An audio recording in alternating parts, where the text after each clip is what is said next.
martes 18 de diciembre vamos a abordar un tema que parece que se ha silenciado con la proximidad de las vacaciones o de las fiestas de Navidad, pero que sigue latente en el ambiente. De hecho, la semana pasada se extraditó a una persona, al señor Obedrick, a los Estados Unidos.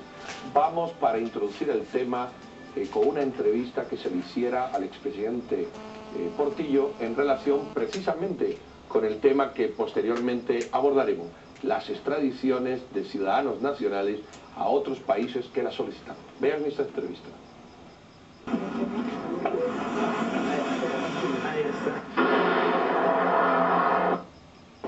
Muy bien, en el centro de detención para hombres, en la zona 17, con el expresidente Alfonso Portillo. Señor presidente, ¿qué tal? Muy bien, Pedro, muchas gracias, un gran gusto conocerlo. Muy bien, igualmente. Su extradición, creo que vamos a centrar el tema ahí. Se está hablando nuevamente de la extradición. ¿Cuál es su posición respecto a esa demanda que hace CICIG y organismos internacionales?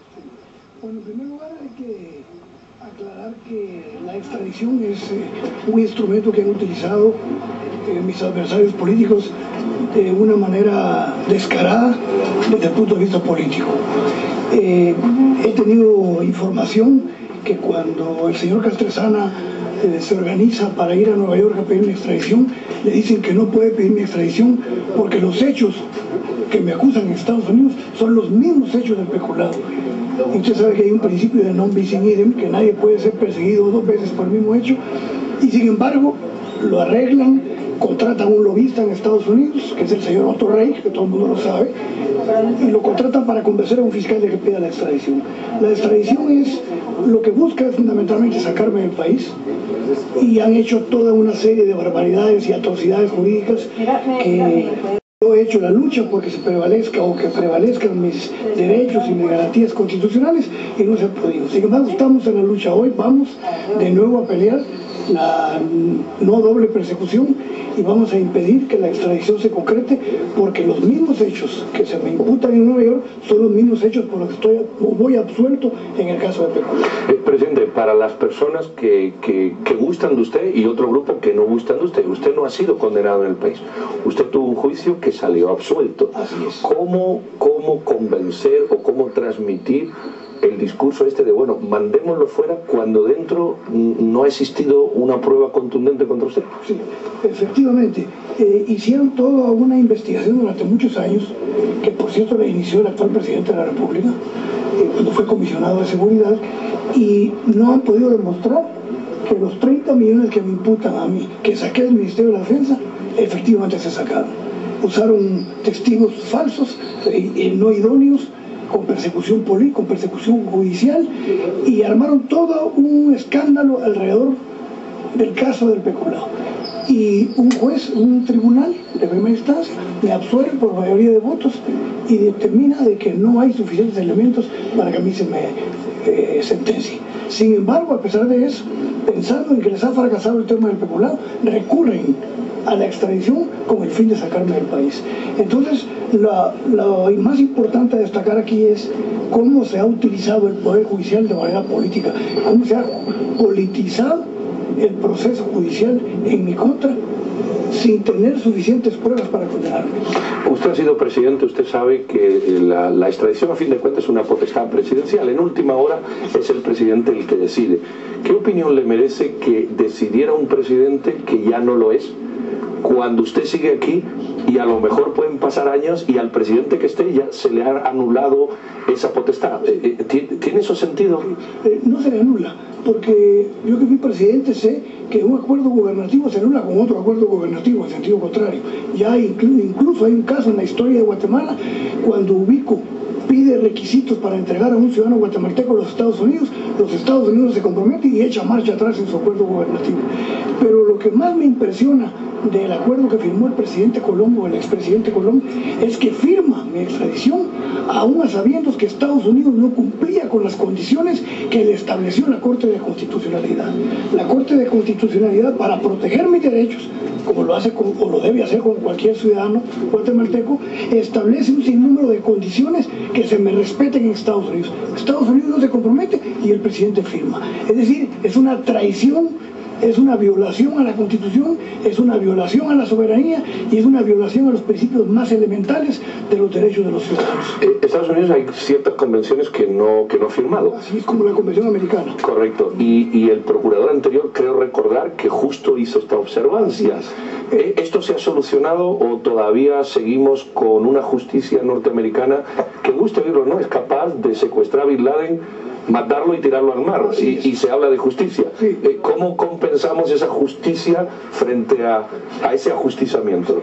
Lo más lamentable, y usted, Pedro, que conoce la historia y es politólogo, sabe que los Estados Unidos se ha caracterizado por tener una política de doble moral.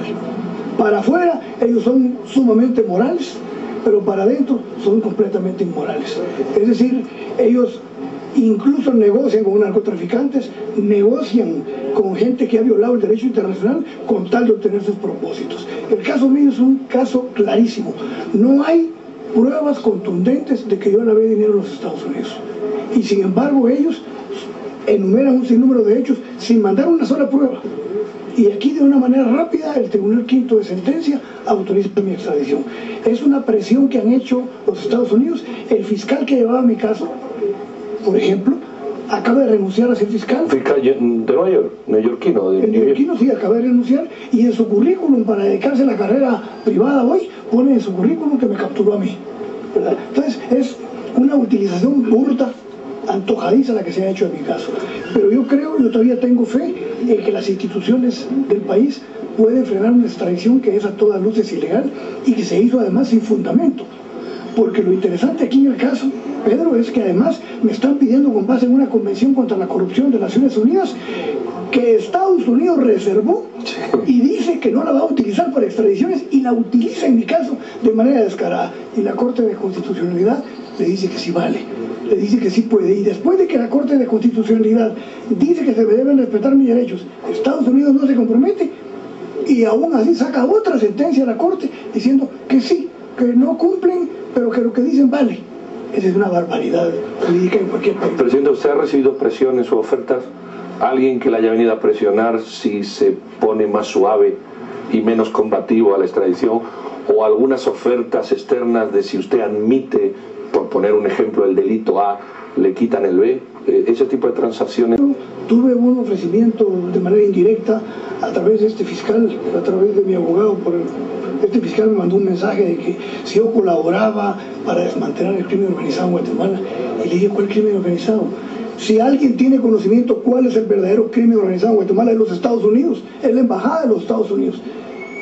¿Que un presidente va a saber cuál es el crimen organizado si detrás de este presidente y de todos los presidentes han habido crímenes organizados que él no puede controlar?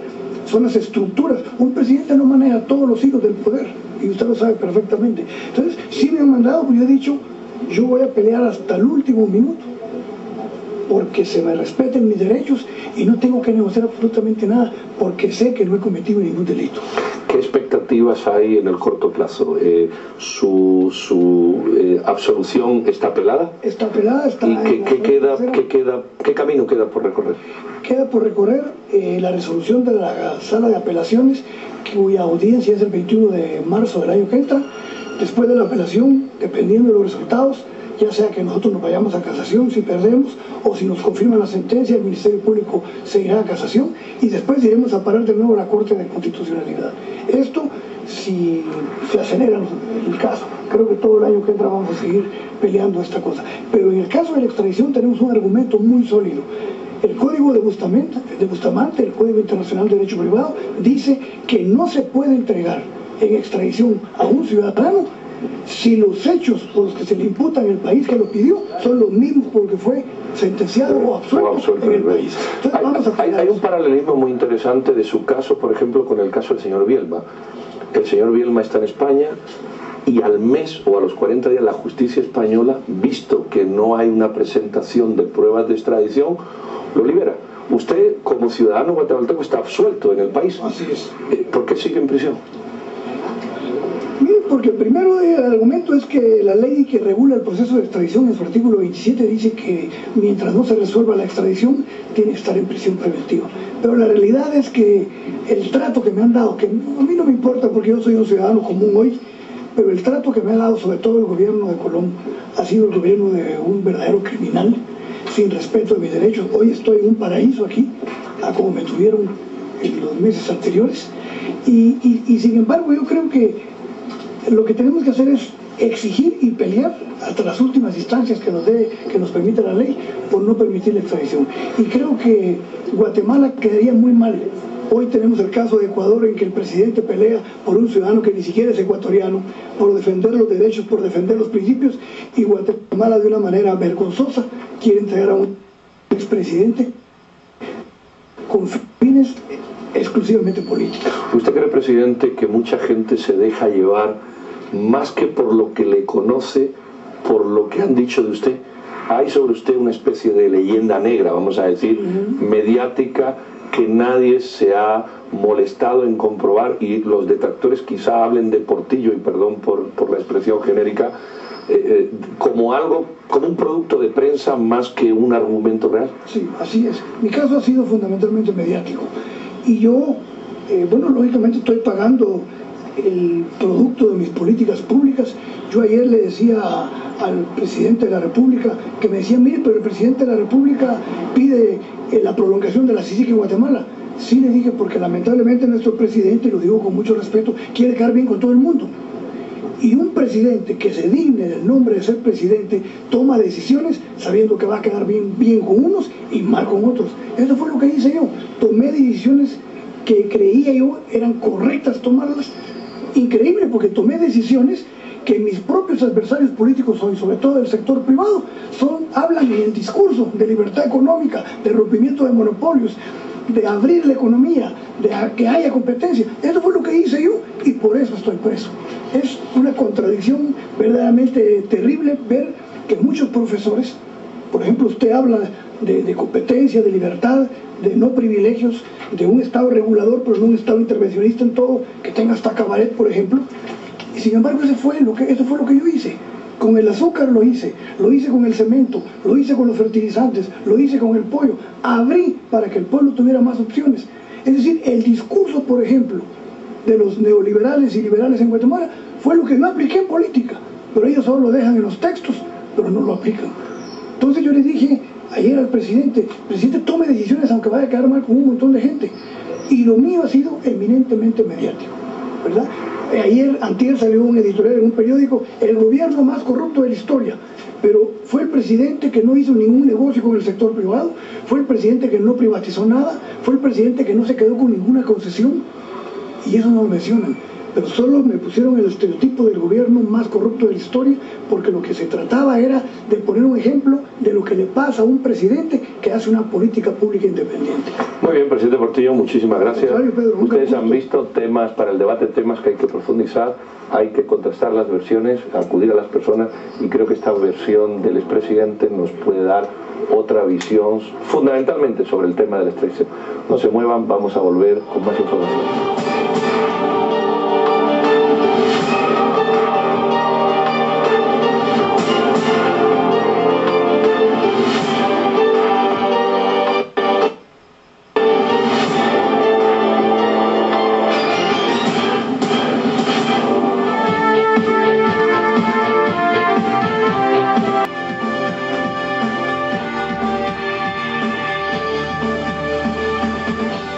Muy bien, estamos de regreso. Ya han visto ustedes la entrevista que mantuvimos con el expresidente de la República, el señor Alfonso Portillo, en el centro de detención para varones. Hablábamos sobre la extradición, un tema interesante porque algunos ciudadanos nacionales ya han sido extraditados a los Estados Unidos en particular, y otros, como él, está pendiente de extradición. Y ese es el tema que vamos a abordar, la extradición. ¿Qué función tiene? ¿En qué se basa? ¿Para qué sirve? ¿Por qué se hace? Y cómo confrontarla, enfrentarla de la perspectiva jurídica. Si muchas veces como país no somos capaces de que el sistema de justicia funcione, hay que extraditar, no hay que extraditar, extraditamos a algunos y a otros no, o funciona la justicia para unos sí y para otros no. En este amplio espacio de discusión nos queremos mover, y para ello hemos invitado a un abogado, el abogado David Pineda, que nos acompaña esta noche. David, buenas noches, bienvenido. Y también nuestra compañera Silvia Jereda, que vamos a ceder la palabra para que empiece la entrevista. Gracias, Pedro. Creo que es importante, antes de iniciar, comentándole a la audiencia que la extradición específicamente de Portillo no se basa en los casos de corrupción por lo que está siendo sindicados en Guatemala. En este caso se ha hablado de desfalcos en el Estado Mayor Presidencial y otros casos más, pero aquí específicamente Estados Unidos lo está sindicando de haber usado la conspiración para lavar más de 70 millones en el sistema bancario de los Estados Unidos, y específicamente por esto es el caso donde la Corte de Constitucionalidad ya dio una decisión unánime para que él sea extraditado a Estados Unidos. Así que con esta primera fase quisiera darle la bienvenida al licenciado y que usted nos explique un poquito el marco de esta extradición, porque estamos viendo extradición a narcotraficantes. Ahorita vemos la primera extradición de un expresidente de Guatemala.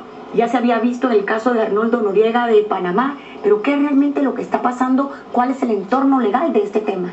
Bueno, buenas noches. En primer lugar, yo creo que es necesario aclarar, y con todo respeto le digo que no se refiere la extradición a 70 millones. El petitorio que hace los Estados Unidos nunca en ningún momento establece que tenga relación con 70 millones de dólares. Perdón, yo lo tengo aquí en el fallo que emitió la Corte de Constitucionalidad, licenciado, y lo podemos chequear en conjunto. Cuando la Corte de Constitucionalidad se refiere al petitorio de extradición, hace mención de declaraciones de uno de los testigos, George Quiteño. Es importante mencionar que en el proceso de extradición y el de peculado sí están íntimamente ligados, y no es necesario ser abogado o incluso no es necesario estar en la universidad para entender que nadie puede ser juzgado dos veces por un mismo hecho.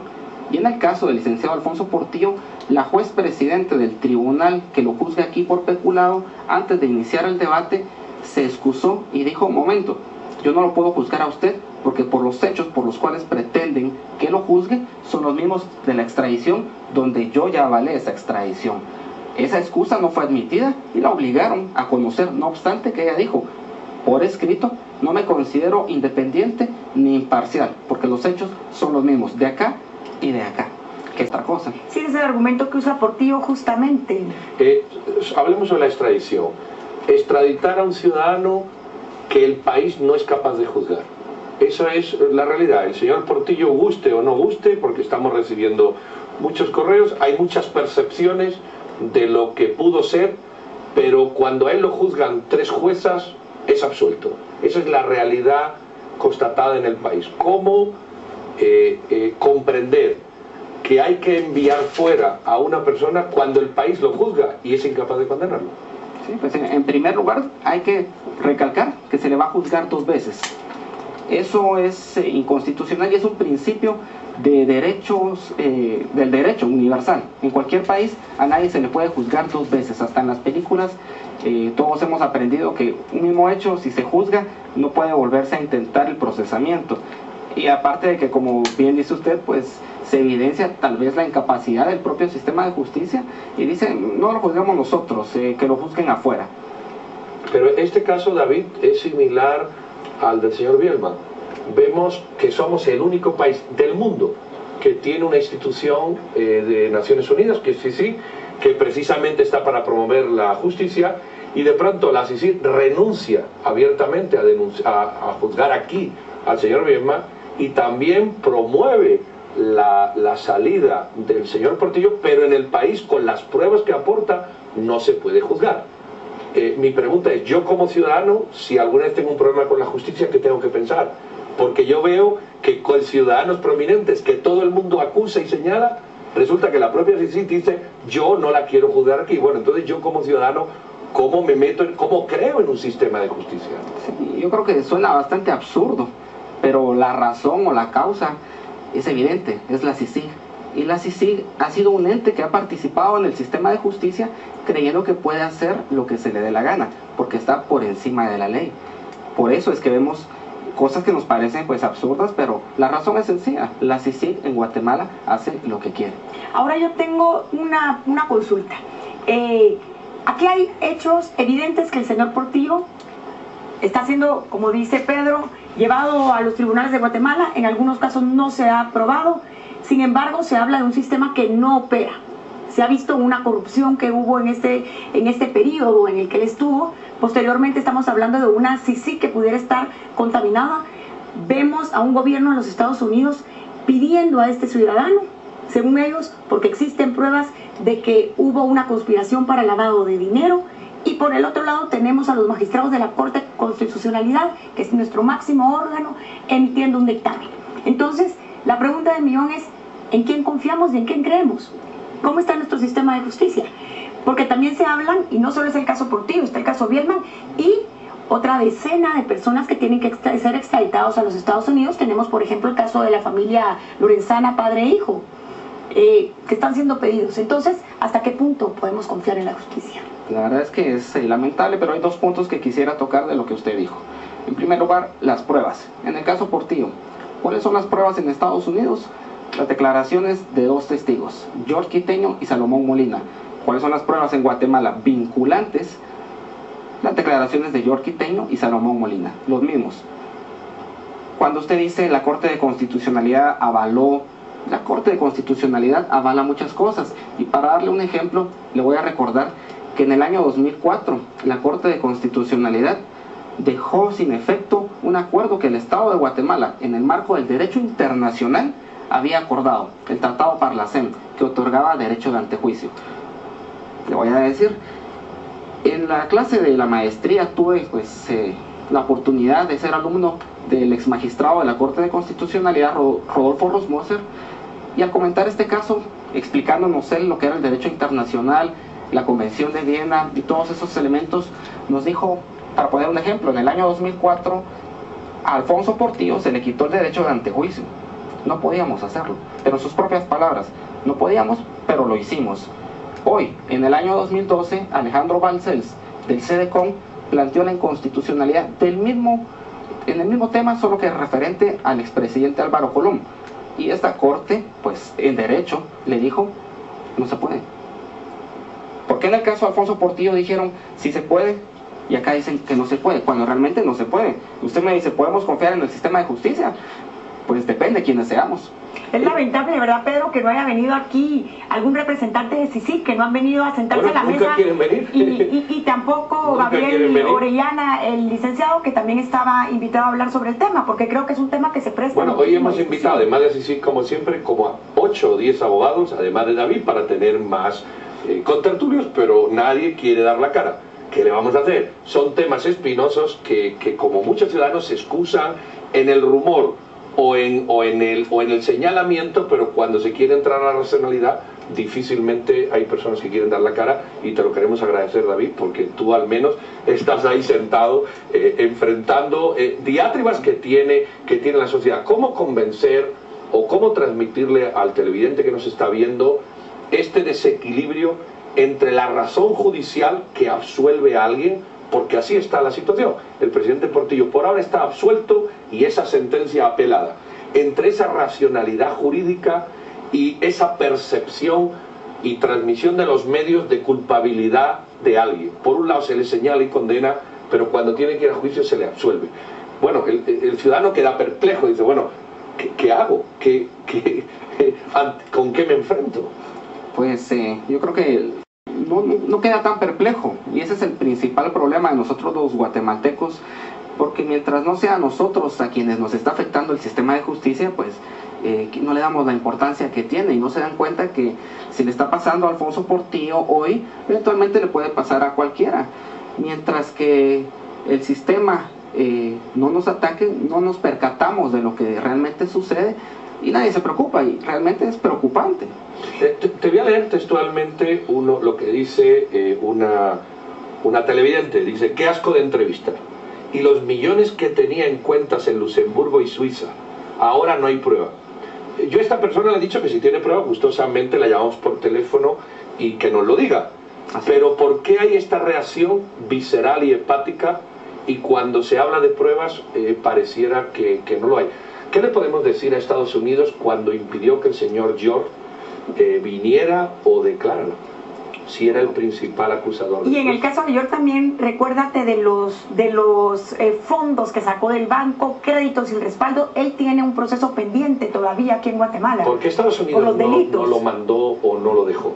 Bueno, hay que recordar también que George no solo es perseguido por la justicia en Guatemala, sino que ha estafado personas en Estados Unidos. Y yo creo que el problema no es tanto Estados Unidos, porque a veces el principal problema no es el que pega, sino el que se deja. Y en nuestro caso creo que los funcionarios judiciales guatemaltecos debieron de haber sacado la casta, por decirlo de alguna forma coloquial, y haber defendido la soberanía, la Constitución y las leyes de Guatemala, y no lo hicieron. Yo creo que ellos en su momento ocasionaron el problema.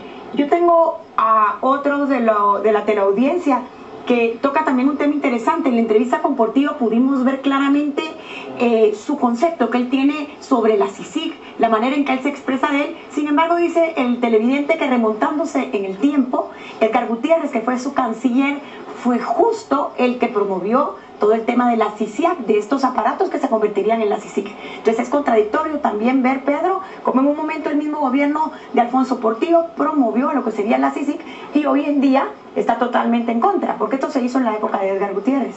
Sí, bueno, pues un error lo comete cualquiera, y quien realmente le da la entrada a la CICIG a Guatemala es el gobierno de Oscar Berger y Eduardo Stein. Yo creo que ahora todos estarán lamentando de tener una institución tan padre, esa es la verdad, porque yo pues he tenido la oportunidad de ver de cerca los principales procesos en los cuales la CICIG interviene, y da pena, pero a mí en lo personal como abogado más que pena me da miedo, porque eventualmente si a un funcionario de CICIG se le ocurre que yo soy parte de algún cuerpo ilegal de seguridad, pues me va a perseguir, y donde está la CICIG, los jueces tienen miedo, los jueces se agachan definitivamente, y eso es un secreto a voces, y aquí no podemos mencionar nombres porque ya no podría yo litigar. Hay que tomar también en cuenta, Pedro, según he podido analizar yo, existe una posibilidad de que se tarde 5 años en que termine este proceso de extradición. Va a ser bastante largo. Existe un pacto de San José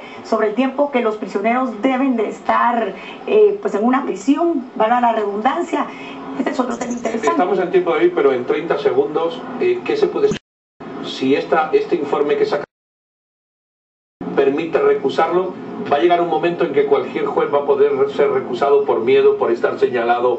Pues definitivamente está siendo violentada por la CICIG, y hay que recordar el caso RENAP.